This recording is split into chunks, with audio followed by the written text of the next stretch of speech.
Hi, welcome to Midget Cast. Just a quick little message from me regarding today's episode. This episode that you're about to listen to, A Simple Favor, was pre-recorded. I recorded it about 3 weeks ago. From if you were listening to this the day it came out. So yeah, I recorded it about 3 weeks ago, and some information has changed since then. So with regards to at the start of the episode you're about to listen to, I talk about movies that I'm going to see, movies that I have seen. That list has now updated. So I talk about going to see Pulp Fiction because they're doing a quintessential Tarantino event at the cinema. I have just seen Pulp Fiction pretty much 2 days ago. So that happened. I enjoyed it. I might do an episode about that. I might do a Tarantino episode, to be honest, we'll see. But yeah, that's happened. One major thing that has happened, and I do speak about it in the episode, is I was planning on not watching it because I was scared, which is what I talk about at the start. I say I don't want to watch it. I want to watch it in the daylight. And then I end up going for a double bill. So that episode, or today's episode, is recorded before the It episode came out. To be honest, the It episode actually took the place of this episode. So this episode was planned for release, and then It came out and decided to do the It Chapter 2 and Chapter 1 video. So yeah, you can disregard that. I have obviously seen It and It Chapter 2, and hence I made a video on it. So yeah. The episode that you're about to listen to might not make a whole lot of sense unless you have seen the film A Simple Favor. I personally think it's a pretty good movie, and again, like I say, I do speak about it in this episode. What I say is quite convoluted, especially when I get into the synopsis part. I don't make a lot of sense when I'm talking about the film. I have listened to myself a couple of times talk about the film, and to be honest, even I can't follow it. And that's a little bit of a comment on the movie, because the movie does get a little bit complicated towards the middle, but again, my synopsis is a bit terrible, so if you can't follow what I'm talking about in the synopsis section of this video, I recommend that you either watch the film, which it's it's an alright film, or just go to IMDb and read the synopsis. It'll take you like 5 minutes, because it does a better job of explaining what's happening than what I do in this episode. So yeah. Otherwise, I hope you enjoy the episode, and yeah.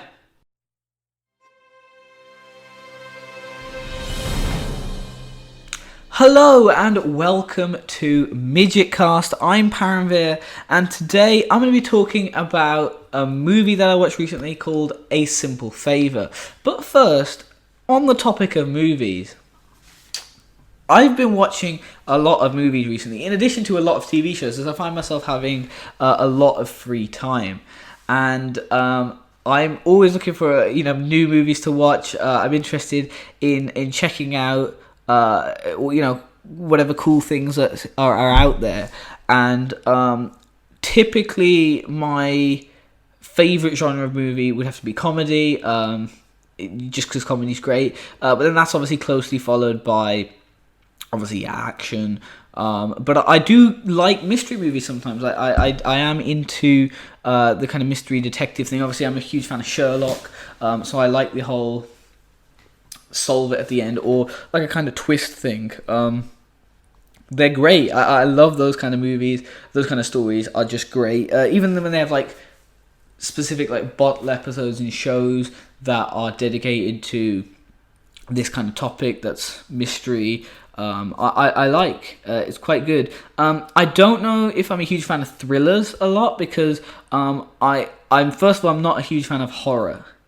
And I know that sometimes you get like thriller horrors, so I feel like they're quite close to each other in that regard. I did watch a thriller recently entitled Nightcrawler. If you've seen it, it does have Jake Gyllenhaal in it, and I thought it was a pretty good film. I went to watch that, and I was happy with that. And that was obviously a thriller. It was not horror, but on that subject of Jake Gyllenhaal, I know he's been in a film called Donnie Darko, and that's a cult classic, and I really want to check that out. But it's presented to me as a thriller, and I don't know if it's a horror movie or not. So yeah, I'm willing to check that out. I don't know when, but I am willing to check that out. I mean, if any of you have seen it without spoiling it, please let me know if you think it'll be worth my time.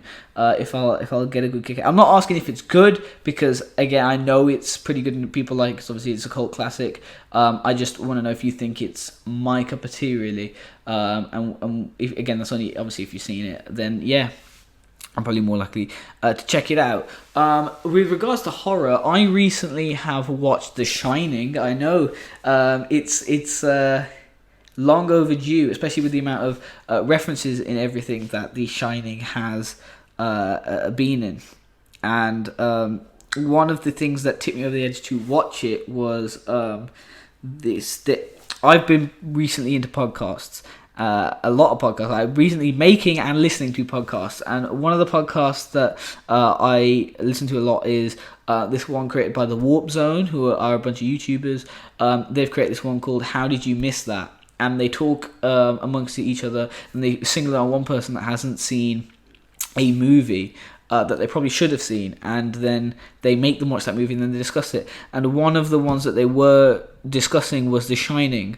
So I thought, you know what, I'll go and I'll watch The Shining, because they made it sound pretty good. So I thought, obviously I knew I would always go and watch The Shining, but the way they described it, it didn't seem amazingly horror. So I thought, check that out. And I was right, it wasn't amazingly horror, or I wouldn't say amazing horror by today's standards.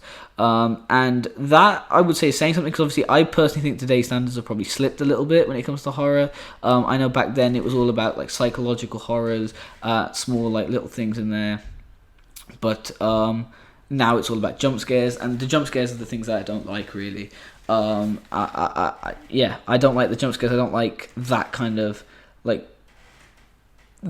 thing, and that's the reason I actually haven't seen It either.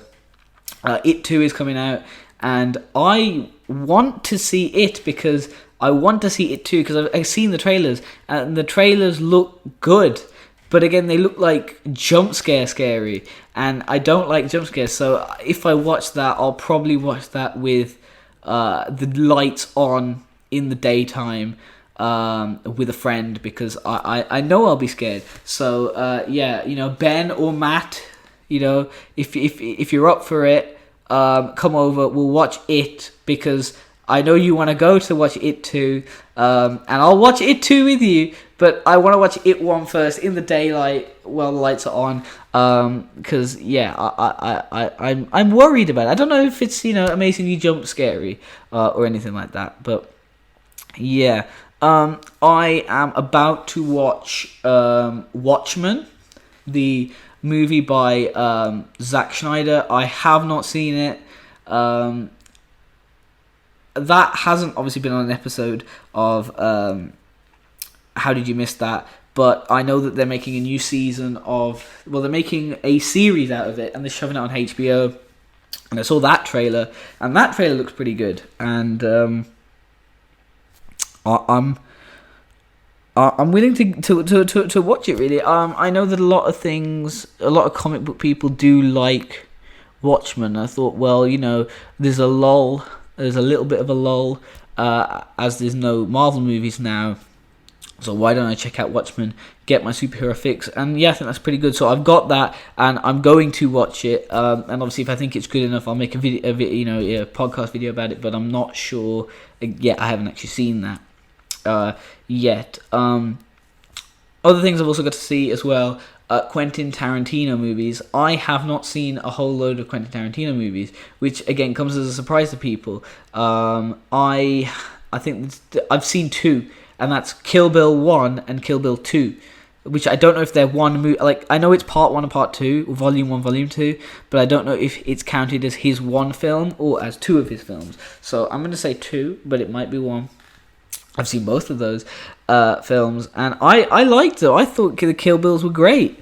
But I haven't seen any other ones.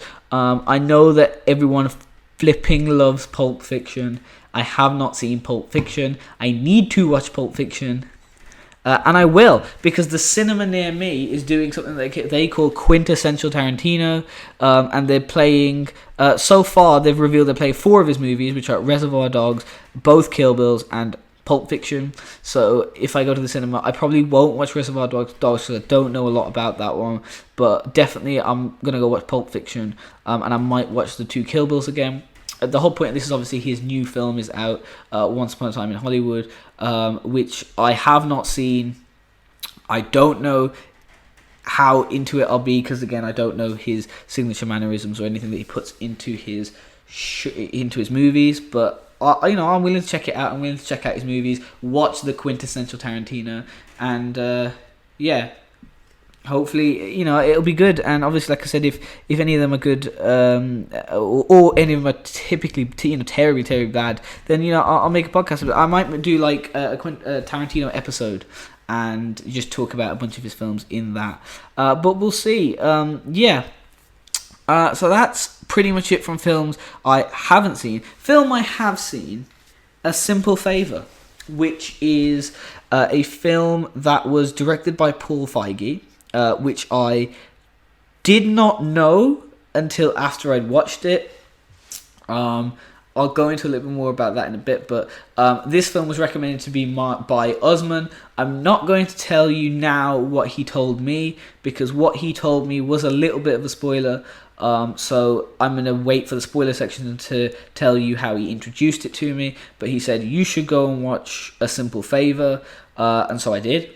And this is me talking about it. So the last movie that I spoke about on here was Hobbs and Shaw. And I'm going to be structuring this episode similar to that. So we're going to start off with a kind of a quick little overview of the film. I've got it from Google here, so I'm going to tell you about that. Then I'm going to tell you my non-spoiler reviews of what I thought. Again, pretty quick, off the cuff. What I liked about the film. Then I'm going to do my huge long synopsis of me just talking through what happened in the film, which apparently a bunch of people loved last time in the Hobbs and Shaw episode. So I thought I'll do it again here, where I'll talk through that one. At that point, spoilers begin, basically, and then I'll do my spoilery, what I liked, what I hated, and in Hobbs and Shaw it was a lot of what I hated. So without further ado, let's grab a drink and let's start. So this synopsis I got directly from Google. I think Google got it from Wikipedia, I don't know. Maybe they got it from IMDb, I don't know, but I'm giving my credit to Google here. This is what Google have said.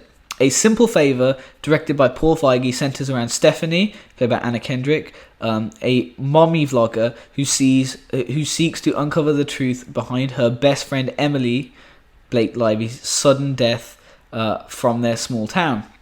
That's obviously small, little, quick overview there, and that's pretty much all I knew going into it, because I'd seen the trailer, and again, the trailer doesn't have a whole lot of spoilers in it. The trailer isn't like the Hobbs and Shaw trailer, where they just pile everything into it, including all the ending. No, the trailer's pretty good. The trailer actually starts out making it seem like this is like a home kind of movie. This is probably, I don't know, it doesn't set itself out to be a missing person story, and then about halfway through the trailer, Blake Lively disappears, and then Anna Kendrick's like, oh, we gotta find her. So yeah, the trailer does a pretty good job of just averting your expectations at the start, and then cycling around and basically telling you what I've just told you anyway. So no spoilers yet. I thought that this was a pretty good movie. I really liked it. I thought the story was great, which apparently is based on a book or something. I think it was based on a selling novel. I'm not sure about that, but I thought it was a great story. So whoever wrote that story originally, great. Whoever adapted it for screen, great job. I've not got a problem with it. I thought the acting was great. Everyone acted great. I mean, you would expect that at this point from Anna Kendrick and Blake Lively. They're quite high in Hollywood, so you would expect them to be at least decently good actors. And I thought the acting was good.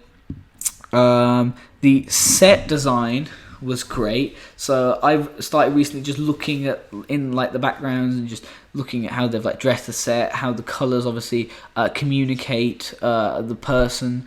And I thought they did quite a good job. at that. I'll go into that a little bit more later on in the spoilery section, but I thought that the set design was great. The effects in it were great. There's not a huge amount of CGI. There is one point in it, and hopefully you know if you've seen it what I'm talking about, but I thought the CGI was great. And I really want to know how they did it, but again, like I said, I'll talk about that in the spoilery section, but CGI is perfectly fine. Have not got a problem with that. The cinematography, I did not have a problem with. I thought cinematography was fine. Nothing too over the top. No random ass Dutch angles, which are when you tilt the camera slightly. No Dutch angles. No, flashy transitions. No shaky camera, anything like that. Nothing really bad when it came to nothing bad and nothing experimental when it came to cinematography. So yeah, I'm fine with that. The music in it again was the music was great. I thought the choices of music were different. I wouldn't expect that for this movie, but it was. Again, if you've seen the trailer, you know it's obviously the music in the trailer is kind of like a French song. Its whole point is to seem like mystery but sophisticated, and that I think translated through in the movie as well. So they definitely did a good job. Whoever picked the music did great. Casting did great. Set design did great. So yeah. Directing by Paul Feige, 100% unexpected. So Paul Feige directed one of my favourite movies, Spy, the 2015 film Spy, which is also one of Ben's favourite movies. We both went to go watch that in the cinema, but Chloe hates it, and we hate her for it. So yeah, we hate Chloe because she doesn't like Spy. I really like Spy. I think it's a great movie. Ben absolutely loves Spy as well. I think it's pretty funny. Jason Statham in that film just goes above and beyond and just does such a good job at his character. But yeah. Anyway, Paul Feige directed that. Paul Feige, I would put down, directs comedies. He also directed Bridesmaids, which I personally am not a huge fan on. I know that will get a whole load of backlash, but I'm not a huge fan of Bridesmaids. I thought that the casting of Bridesmaids was fine. I thought the comedians in it were absolutely fine, but it just wasn't my kind of humour. So yeah, I didn't really like that one. He directed the new Ghostbusters 2016, which, okay, the movie was bad because it was Ghostbusters, but like from a directing perspective, I thought it was fine. Like, he directed it comedy style, which is fine. And I don't know if this is his first foray, but this is the first I've seen of him trying to subvert the expectations and going, let's do this mystery. There's a couple of jokes in there, but there isn't a whole load. It's not a comedy movie, obviously, and I think that it's executed really well. So hats off to Paul Feige for directing a pretty sick movie. At the start of the movie, I saw like a production company logo for his production company. I can't remember what it's called now, but I think it was his. It had Feige in it, so I'm pretty sure it's his thing. It's his production company, and I hope that means we're going to be getting a Spy 2, because I want there to be a Spy 2. Now, Spy 1, we've already established I love it. Spy 2, would they ruin Spy 1? No. I like Spy 1 so much that if they made a second one, it wouldn't ruin it for me. Even if it was really bad, because I was really happy with the ending to that. But I just really want to see that group of characters again. To be honest, I just want to see Jason Statham in that role again, because it was so good. But yeah, this is not a podcast about me loving Spy. This is about me talking about A Simple Favor. Would recommend this movie if you're into mystery, if you're into that kind of what's going on, what's going to unfold. Then yeah, definitely watch it. Like I said, I highly recommend it. I'm not looking at the camera right now because my iPod that I'm reading off is doing something weird. But yeah, I recommend the movie wholly. It doesn't have a huge cast, but that's not a bad thing. Ex Machina did not have a huge cast, and that was still an awesome movie. But yeah, I do recommend this movie as well. It's not a huge mystery movie. It's not like a you can't trust anyone kind of thing. It's more of I would say it's lighter. But yeah, I'll be going into that a little bit more in the spoiler section. So now here we go, spoiler section. If you have not seen this movie and you want to see this movie and you don't want it to be spoiled for you, then stop listening now. But if you carry on listening, I'm going to assume you have either seen it or you don't care and you just want to hear me talk about it, which is fine. So this is the final warning. It's spoiler section now. For a simple favor, stop listening or watching if you haven't seen it and you still want to. So here we go. With my synopsis of the movie, if you will, my quick run through of the movie. I'm gonna do my best to go through it. It has been a week since I saw it, so I'm gonna try and do my best to remember it. A lot of stuff has happened in the week, so hopefully I do remember. But anyway, so the movie starts off with Anna Kendrick making a video for her blog. I'm just gonna refer to her blog as YouTube at this point because it's not even a blog, it's a vlog. Like, she's got her own website that she puts her vlog on, and people like it, so it's not like you see all the comments, and the comments are helpful to what she's talking about in the video. They're not just like memes or emojis or the random crap that you get in YouTube comments. But I'm going to just say her YouTube videos throughout this, but yeah. So this starts off, and she's starting off with a plea for help. Has anyone heard from her friend Emily, who went missing a few days ago? So basically it's revealed that what's happening now is set after or in the future, basically. So they have to go back and basically just start the story from the start. And I think we're about 2 weeks into the story at this point anyway. And she says, if anyone's new, I'll recap the story. So she goes back to the start and recaps the story. So let's recap the story. So she's at school, at her kid's school one day. She's a single mother. She's at school, and she's got her kid there. And her kid's best friend, I can't remember the name of the kids, right? But her kid and Blake Lively's kid are friends anyway, and they're about to leave school for the end of the day, and no one really knows much about Blake Lively's character or anything like that. So the kid is like, hey, I want to go on a play date with my friend, which is Anna Kendrick's kid, and everyone's like, yeah, but we need to ask your mom first, and everyone's like, yeah, but she works in the city. She's not going to show up, basically.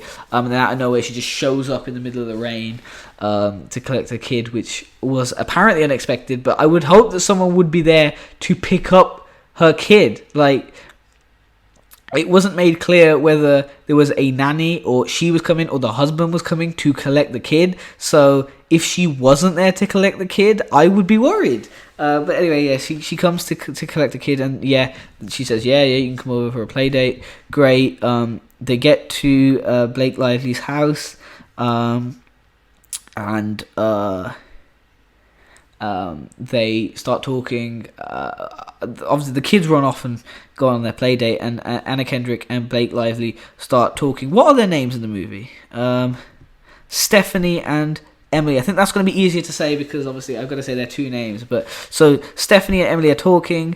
Stephanie and Emily are talking, and they're just saying like, they're pretty much just shooting off a bunch of exposition here, explaining to you how they're different. So obviously Stephanie makes YouTube videos, and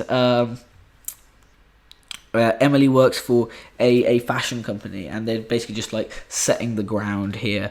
And anyway, Emily's husband walks in. Great, yeah. There's an awkward conversation between a book that he wrote. I think he's only written one book in his life, but I think like Anna Kendrick's character has read this book. And anyway, yeah, there's a weird thing that goes on there. We then cut to what happens throughout the week. They basically just splice in a bunch of stuff about encounters that they're having. So Stephanie and Emily hit it off in terms of getting play dates. So they have like a lot more play dates after school. Yeah, and I think at one point, and this is in the trailer, Stephanie takes a picture of Emily, and Emily's like, delete that photo right now, or I will like have you reprimanded. I will get the law down on you. We'll get him to delete that photo. Anyway, and yeah, Anna Kendrick's character deletes that, so that's fine. So, you know, already right here, they're setting the mystery up. They're saying like, oh, why doesn't she want a picture taken? What does she do? Does that have something to do with her job? Anyway, and then you basically cut to the next scene, where they're talking about martinis at this point. I didn't really follow why it just suddenly jumped to them making martinis, but anyway, they're making martinis, and Emily is showing Stephanie the best way to make the martini. That they both eventually get drunk, and Stephanie's trying to figure out a little bit more. Emily's trying to figure out a little bit more about Stephanie. They share secrets, one of which is from Stephanie. Stephanie says that she slept with her stepbrother, which Blake Lively's character finds absolutely hilarious. And we were also told in an earlier scene that Anna Kendrick's character's husband died basically in a car crash. I'm trying my best to describe this. I don't know how well I'm doing it or whether you're getting any of it. We haven't even hit the meat of it yet, so hopefully I can keep up. As I am struggling to remember, but here we go. Anyway, next time we see them, Anna Kendrick is basically making a YouTube video, and she gets a call from Emily, who's like, hey, I need you to do me a simple favor, roll credit. I need you to do me a simple favor. Can you pick up my son? And then Stephanie's like, yeah. So Stephanie goes, picks up the kid. They have the play date. And then 3 days go by where Stephanie has not come to pick up. Emily has not come to pick up her son from Stephanie's, and Stephanie's like getting worried at this point, which again totally makes sense, because she's just completely gone missing. So yeah, Emily just completely just disappears at this point. Doesn't pick up a phone, anything like that. Just doesn't do anything. And Stephanie then gets through to Emily's husband and says, "Hey, look, you know, I've got your kid. Your wife's missing. I've got your kid. Come round." And they eventually file a police report. And then that cuts forward to where we are now, which is the 2.5 weeks in the future. And then from this point on, it's no longer Anna Kendrick narrating it. So it cuts forward to this point, and we find out a little bit more about like the husband and all that kind of stuff. And then we are told that the police have found Blake Lively. They found Emily, and they found her car in like the bottom of a lake. So they fish out the car, and then they fish out Blake Lively's body, and it's like, oh god, she's like dead, rotting, and everything like that. And the only way they recognize her is by like the tattoo and the ring she's wearing. So yeah, they identify the body anyway. So she's dead and found at the bottom of a lake. Stuff happens, and basically Anna Kendrick ends up moving in with Blake Lively's husband, and then them two hit it off. This is after like the funeral and everything. Basically, they all hit it off, and they all become like a tightly knit family. And Anna Kendrick's basically trying to move into this house, and she takes all of Blake Lively's clothes out of the house, and tries to throw them away anyway. And she gets back. And all the clothes are back, which I think is one of the funniest scenes in the movie, and I'll explain later, but that was just dumb anyway. And then brother effer is written like around and stuff, so that it's kind of hinted at that Blake Lively isn't dead. It's seeming like that. It's either she's not dead or she's come back from the grave to haunt them. Blake Lively's kid is saying, "Oh, I saw my mom. She gave me this letter. She wanted to say hi to you or whatever." And then eventually, Anna Kendrick gets a call from Blake Lively saying, "Hey, look." It's quite like an ominous call. It's basically like, I know that you're sleeping with my husband. You're moved in. Basically, you're trying to nick my life and my kid at this point. And then Anna Kendrick's like, "We're gonna sort this out." She's like decided to take on this mystery. She wants to know what's going on, who's lying to her, this kind of stuff. So she makes a trip out to an artist friend of Blake Lively's, who explains that, "Oh, look, she's not who she says she is. This is her real name. This and stuff like that," which leads to a scouting camp, like an outdoor camp, explorer thing. I don't know, woodland adventurers camp or something like that. You should probably get it from that, what I'm talking about. Anyway, and then Anna Kendrick digs through like a bunch of photos and finds out that Blake Lively's real name, and that she had a twin sister. She then goes to the mom's house. She like stalks her way to the mom's house, and then questions the mom about this. And apparently it was a fire, and they all burnt down. Blake Lively burnt down like her family's house, and then has not returned since. In the past apparently, and then they basically just cut to back home. I don't even know where home is. They just kind of referring to it as the city. They cut back to the home, and Anna Kendrick's like, I'm gonna sort this out. So she makes a video on her YouTube channel that's got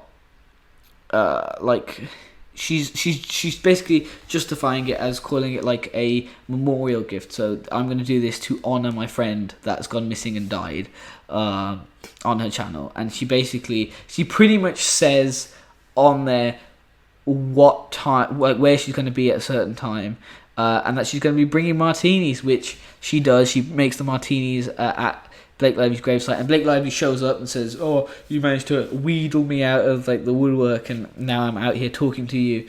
And then it's revealed that the whole thing is like an insurance scam, and the whole point was that she decided to,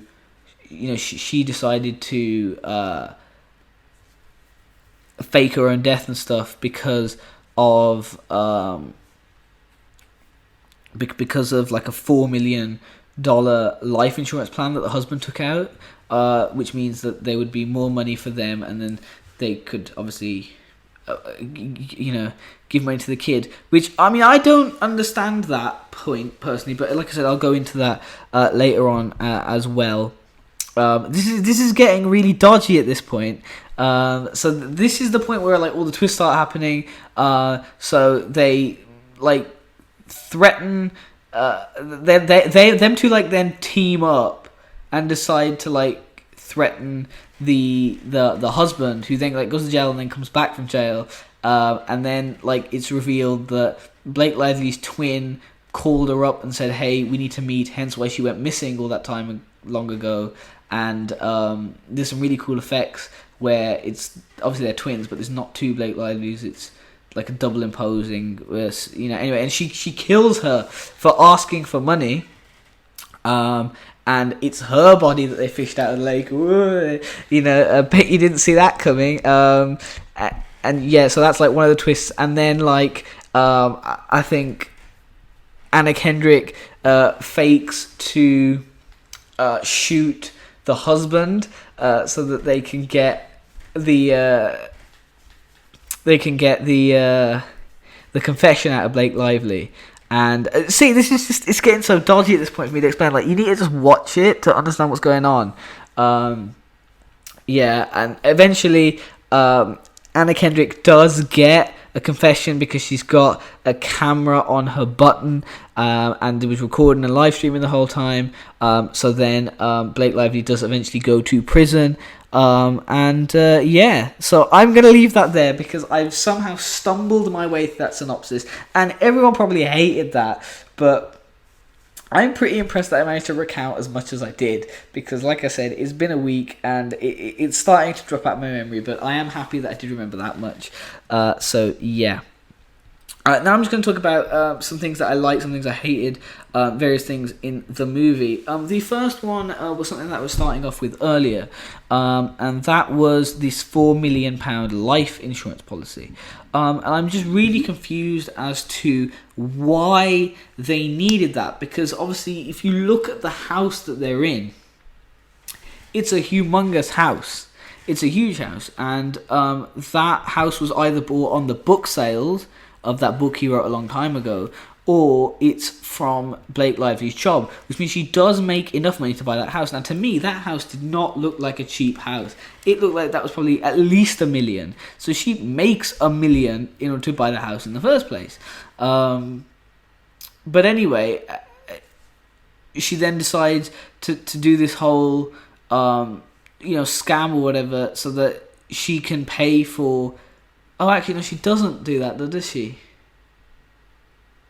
She ends up just killing her sister for asking for money that she couldn't give her, and then turns it into a life. Okay, so maybe that does make sense then. See, I'm just coming to the realization now while discussing it, that maybe it was just thought up randomly on the spot to justify stuff. But let's go with it.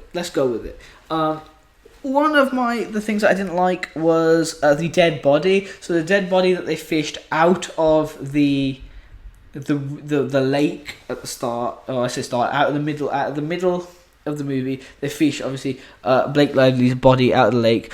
It's been in there for, I'm gonna say, about a week. At this point, so yeah, it's been there for about a week. It's more rotted than it should be, I think, for at least a week. I could barely tell it was Blake Lively. The only thing that gave it away was the tattoo and the ring. Okay, and before you go, oh yeah, but it wasn't her. This person is her identical twin. There's a scene later on where they're looking at each other and they look the same. It's just like their hair that's different. So like, why the body was like half rotted off? It just the body came out and I thought to myself, that's not her. Like that's clearly they got it wrong. And then it was like, oh yeah, that was her. We confirmed it by DNA. And I was like, but it doesn't look like her. They'd clearly like just done like a CGI skeleton job or something like that, but personally I don't think it looked like her, so that was annoying me a little bit. The bit I was talking about earlier on where they have her and her sister on the screen, I thought was flipping amazing. I think they did a really good job with that. So there's a couple of scenes where Blake Lively is with her twin sister. Like I said, there's only one Blake Lively, so they basically, what I think they did was get another actress with a similar build, and they basically CGI'd her face, Blake Lively's face, basically across. That's what I think they did. So that would mean the entire face was CGI. So they basically CGI'd Blake Lively's face on, or she acted in both parts at the same, both parts, and they smushed them together. But there is a scene later on where they're in the water together, and this is one scene that I really want to know how they did. Because I think it's pretty impressive. So you can obviously double impose anybody. If you record me here and then you record me sitting here, you could just cut the video in the middle and then put me next to myself, or I could green screen myself and then put myself sitting on the chair next to me. But what they did was they had Blake Lively in the lake, and then Blake Lively's twin in the lake. And you might think there's nothing really impressive about that, but the water is rippling correctly between them, and that's what I thought was quite impressive. So, if you were to just put Blake Lively, split the video, and then put her on the other side, the water would like stop halfway, like it would move, and then when you got halfway through the footage, it would just, you wouldn't be able to tell. It would just look ugly and horrible. But the water ripples were correct, which meant that they had to be either the entire scene was CGI, which seems like a huge waste of money. But no, what I think they did was they had someone with a similar, build to Blake Lively in the water with Blake Lively, and then they CGI'd Blake Lively's face onto that character, which I just thought was great. I think they did a really good job with that. So kudos to the effects team on that. Corridor Digital on YouTube do a series called VFX Artists React, which I love. They go through footage of like TV shows and movies, and they just talk about why it's a good bit of CGI or why it's a terrible bit of CGI. I find it absolutely hilarious. And you know what? If they took a look at this scene, the water scene in this film, and how they did that, I would be pretty impressed. Like I said, I don't think it's anything impressive. It's not like, they're making the new Star Wars here or anything like that. Like, it's not a huge effect. It's just, I just personally would like to see how they did that, because I think that's quite cool. So, Corridor Digital, Corridor crew, get on the case. Please let me know. That would be appreciated. But other than that, I did not have a huge amount of pet peeves or gripes with the film. I thought that it was really good. Usman was the one that told me to watch this film. We were talking through various things that we had watched, and I had watched. I'd finished watching Community. He was in the process of watching Community. I think he was on about season 4 or something. And I said, my favourite episode of Community is the conspiracy theories episode, and he said, mine too, because it is genuinely a really good episode, and I do recommend you check it out. But basically, in that episode of Community, obviously it's all about conspiracy theories and mysteries. They all end up in this room at the end, and one of them pulls a gun out on the other and shoots them, and they're all like, "Oh my god, why did you shoot him?" And they obviously they're acting. They're going, "Oh, this reason or whatever." And then it turns out that one of them is actually double crossing the rest of them. So then that person gets shot. But then it turns out that someone else is also double crossing them while in the group. So it's just like a twist after twist. Like, it's the dumbest thing ever, but it's the best thing ever, because the characters just carry on waking up from not being dead and being like, I did it to teach you this lesson. I did it to teach you this lesson. And it's just, like I said, it's one of the dumbest but coolest things ever. The ending to that episode. And Usman said, you need to watch it. You need to, you like that episode of Community and it is your favourite, so you need to check out A Simple Favour, because it's like that throughout the movie. And I thought, well, I'll give that a go, because like I said, that's my favourite episode of Community. So a movie that does that, it will be absolutely great. It let me down on that aspect. I personally don't think it met what Usman said about the movie. I don't think it was twist after twist after twist like that. I thought the ending twist was a bit lackluster in my opinion, but that is just because Usman told me there was a twist. I was expecting a scene, so I'm probably like one of the 4 people that will think this, but for me the ending was more underwhelming than I thought it would be. That's not to say it's not a good ending, because the movie ends great. I'm happy with the ending, but I was told going in there was a twist. I was told going in it will be like this, and it wasn't. And yeah. So, I mean, it's getting to the point now where I've seen like a lot of things that have a twist or something happens at the end.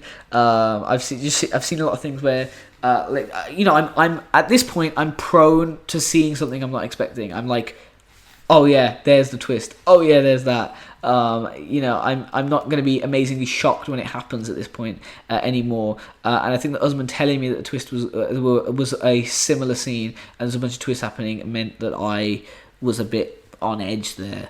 I wasn't I wasn't expecting anything more than I was already expecting. That's a weird way of saying it, but yeah, I was already expecting everything basically. So yeah, I hadn't been ruined for me. Usman didn't tell me any of the plot or anything like that. He just literally was like, "There's a twist," and alone, I think that ruined it for me because I was expecting that. But yeah, obviously the scene at the end where Anna Kendrick shoots the husband, I thought to myself, that's clearly going to be fate. Like, he's going to get up in a second. They're just acting. And what do you know, they were, because that's exactly what they did in the Community episode. So comparing it to that, in my opinion, was a bit iffy, because I don't think that those two are on the same level. I mean, if you want to watch a good, random, funny, twisty episode, I recommend the Community one, because it's just so random and dumb that you just have to check that out. So Community season 2, the conspiracy theories episode, is just a great episode. But that being said, I loved this movie. I would recommend this movie. I would watch this movie again. As you know, I rate movies on their rewatchability. So for this movie, if someone put it on, I would definitely watch it. I might actually save the movie and then watch it some other time myself, because it is a good movie. Here is the make or break question, if you will. If I was given the DVD to A Simple Favor and DVD to Hobbs and Shaw right now, I would watch Hobbs and Shaw. And I can't believe I'm saying that, because I made it pretty clear in the previous episodes of where I reviewed a movie that Hobbs and Shaw wasn't an amazing movie. And I know that I've just said that this movie is pretty good, and I've basically given this movie higher praise. But first of all, the movies are in two different categories, so they can't be really fully compared. But also, because Hobbs and Shaw is an action movie, its rewatchability is evidently higher than this movie, which is a mystery where, of course, I already know the ending. I would watch both, obviously, but the first one that I would put on would be Hobbs and Shaw. Hobbs and Shaw, which I obviously am more likely to rewatch. So yeah, while this one is a better movie, Hobbs and Shaw wins out over it. If it comes down to right now, which one would I put on my TV and watch? I would watch Hobbs and Shaw. Yeah. But yeah, like I said, I still recommend this movie. I think it is a great movie. I do highly recommend you check it out. If you haven't, if you've made it this far, you haven't checked it out already, but you're now planning on doing that, the twist has already been ruined to you. I've told you that it was a bit lackluster because you know there's a twist, and I've basically botched the entire timeline for you. So, I mean, still watch it because it's still a good movie, but yeah, I think you should definitely watch it. I just feel like it now won't give you as much oomph because I've just basically told you everything about it. I actually do remember, A Simple Favor coming out. There was a bunch of interviews on TV about it. It was the one that came out last year with like the pastel kind of poster. And yeah. That's basically the way I remembered it. When Usman was like, "Have you seen A Simple Favor?" I goes, "Who's in it?" He goes, "Blake Lively and Anna Kendrick." I goes, "Oh, the one where it's like a pastel color on the poster and they're holding martinis." And he goes, "Yeah, that's correct." So that's how I knew what film it was after he was talking about that. But yeah. But that's pretty much it for this episode. I think we can tick this off the checkbox. I've spoken about a movie. I've spoken about what I hate about a movie.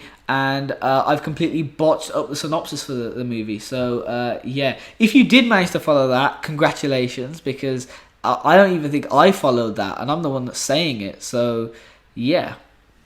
But, yeah, that's pretty much it. If you do have any suggestions for movies or anything that you want me to do in the future, please let me know by going to the comment section on the YouTube channel, on any of the videos, and just dropping me a comment. I'll read them and honour the suggestion if it's a good one. Or you can navigate your way to the Midget Cast website, scroll down to the bottom and fill in the form. Both links can be found in the show notes, or if you're watching the video, in the description. So please do check that out. And if you do end up watching this movie because of my recommendation, please let me know. And please let me know what you think of it. And if you, again, want me to do more episodes like this, and still want me to carry on botching up all the synopsises for all the movies, then please let me know. And also, if you know what the plural for synopsis is, please let me know as well, because that would be appreciated. So yeah, that's pretty much it for this week. Thank you guys so much for watching. Thank you for listening if you're on all your podcast apps. And it's been a pretty good week. I've been Paramveer, and this has been Midget Cast.